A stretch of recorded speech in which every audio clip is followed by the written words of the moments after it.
Komisi 1 DPR menyepakati Kepala Staf Angkatan Darat Jenderal Agus Subianto menjadi Panglima TNI. Agus datang ke DPR didampingi Panglima TNI Laksamana Yudo Margono dan Kapolri Jenderal Listio Sigit Prabowo, serta jajaran TNI lainnya. Usai uji kepatutan dan kelayakan, Komisi 1 meminta Jenderal Agus Subianto menjaga netralitas TNI pada tahun politik. Adapun pesan-pesan yang dititipkan oleh Komisi 1 diantaranya adalah netralitas TNI, yang kedua profesionalitas prajurit, kemudian kesejahteraan prajurit. Insya Allah ini menepis kekhawatiran semua. Tadi beliau sudah menyampaikan secara tegas tidak ada keraguan kepada TNI untuk hal netralitas, dan Komisi 1 juga akan mengawal melalui Panja. Calon Panglima TNI Jenderal Agus Subianto meminta agar semua pihak tidak meragukannya terkait netralitas prajurit TNI di pemilu 2024. Kita TNI koridornya sudah jelas bahwa netralitas TNI harga mati. Ya, kita juga sudah menjelaskan kepada Komisi 1 bagaimana langkah-langkah netralitas TNI ini. Salah satunya saya memberikan buku saku yang harus dipunyai oleh seluruh prajurit, kemudian juga memberikan penyuluhan, penekanan kepada seluruh prajurit sampai ke tingkat ke pangkat terendah. Apa yang harus dilakukan, apa yang tidak dilakukan. Jenderal Agus Subianto merupakan lulusan Akademi Militer Angkatan 1991. Pada 2009 sampai 2011 ia menjabat sebagai Dandim 0735 Surakarta.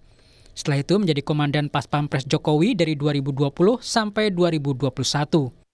Karirnya berlanjut menjadi Pangdam 3 Siliwangi selama setahun, dari 2021 sampai 2022. Karirnya makin cemerlang setelah diangkat menjadi Wakil Kasat pada 2022 sampai 2023. Dan pada 25 Oktober 2023 diangkat menjadi Kasat. Terpilihnya Jenderal Agus Subianto sebagai Panglima TNI disorot publik sebagai lingkaran solo Presiden Jokowi. Agus Subianto pernah menjabat sebagai Dandim 0735 di Surakarta ketika Jokowi menjabat sebagai Wali Kota Solo 2005-2012. Pengamat militer Anton Ali Abbas menyebut kedekatan ini menjadi tantangan bagi Agus untuk membuktikan netralitasnya di tahun politik. Kedekatan ini memang menjadi tantangan tersendiri bagi seorang Agus Subianto dalam memimpin organisasi yang bernama Tentara Nasional Indonesia. Gitu. Kenapa? Karena kita tahu kondisi politik kita sedang menghangat. Itu ada anak kandung presiden ikut berkontestasi.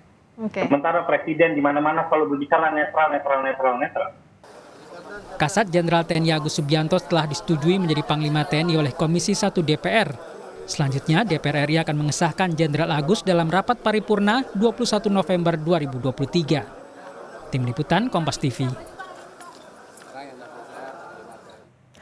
Saudara, Komisi 1 DPR menyetujui pencalonan Kasat Jenderal Agus Subianto sebagai Panglima TNI setelah melewati uji kepatutan dan kelayakan. Agus Subianto disebut-sebut masuk geng Solo di lingkaran Presiden Jokowi. Agus Subianto pernah menjabat sebagai Dandim 0735 Surakarta ketika Jokowi menjabat sebagai Wali Kota Solo 2005 hingga 2012.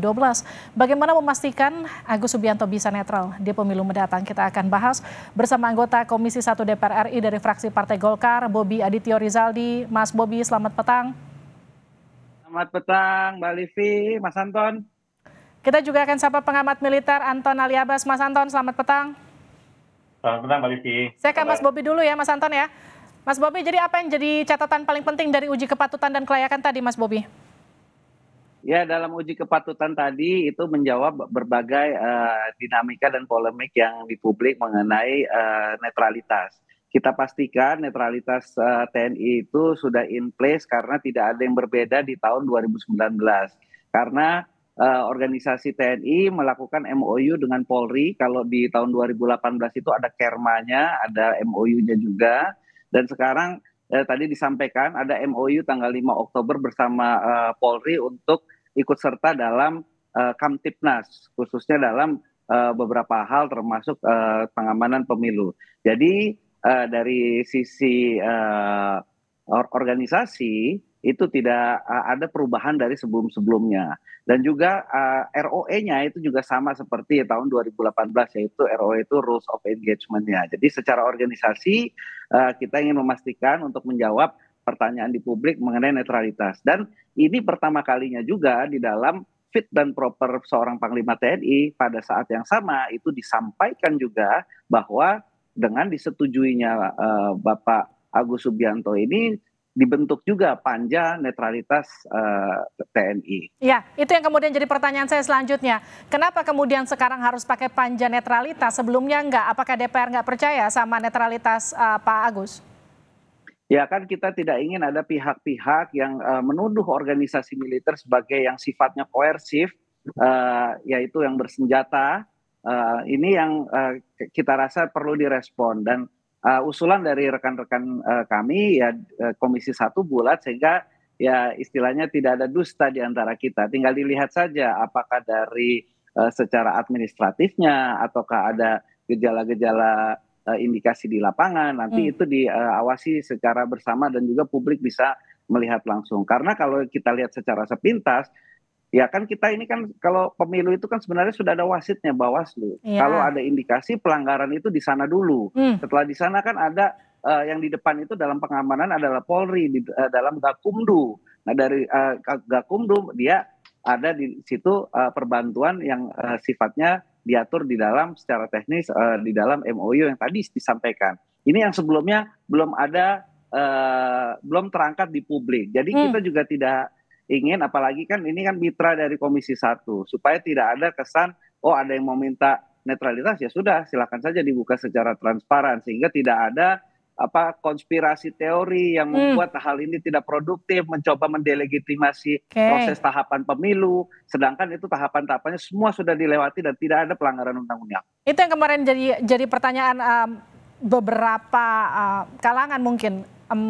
Dilantik aja belum, tapi kemudian kenapa sudah bikin panja? Ada apa? Kenapa dengan Komisi 1? Ya itu, untuk menjawab pertanyaan publik, yang namanya pertanyaan publik kan dinamika sebenarnya. Hal ini sama aja waktu 2019 yang lalu. Kalau dibilang ada kenapa ini dulu pernah bertugas di Solo, banyak juga yang pernah bertugas di Solo untuk menjabat di lembaga yang sifatnya koersif, misalkan di polisi pun juga begitu. Nah, tetapi ya tidak apa-apa karena memang tidak ada yang perlu ditutup-tutupi, ya silakan saja. Kalau gitu saya ke Pak Anton. Pak Anton, Anda kan sempat menyatakan tadi di tayangan sebelumnya, tanda kutip kedekatan jadi tantangan untuk tetap netral bagi Jenderal Agus. Iya, makanya itu kan tadi pertanyaan yang Mbak Livi menjadi valid. Kok ngapain ya Komisi 1 sampai buat panja? Artinya apa?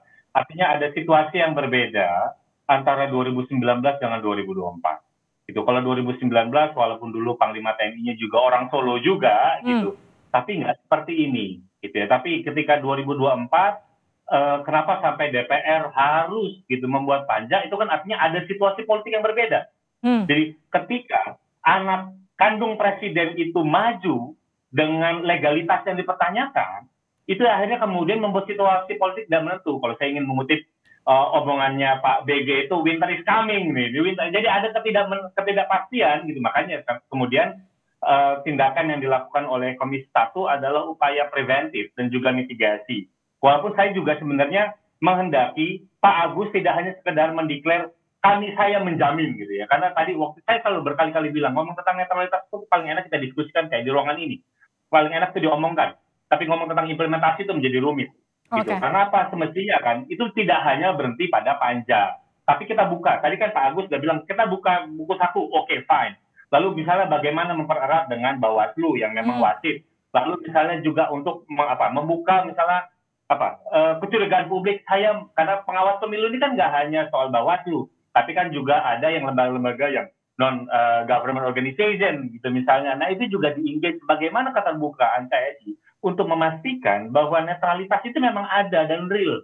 Gitu. Nah ini kan sebenarnya keterbukaan seperti itu gitu. Walaupun misalnya saya tentu mengapresiasi langkah mitigasi dan langkah preventif yang dilakukan oleh Komisi 1 dalam langkah ini. Ya. Jangan sampai kemudian ini duit kita sudah triliunan untuk habis ini, kemudian ada delegitimasi yang kemudian menimbulkan kekacauan. Termasuk juga ini merusak stigma ataupun juga merusak citra bagi TNI yang tercatat hingga kini sebagai organisasi, institusi pemerintah yang paling dipercaya oleh publik. Gitu. Itu sih, Mbak Livi.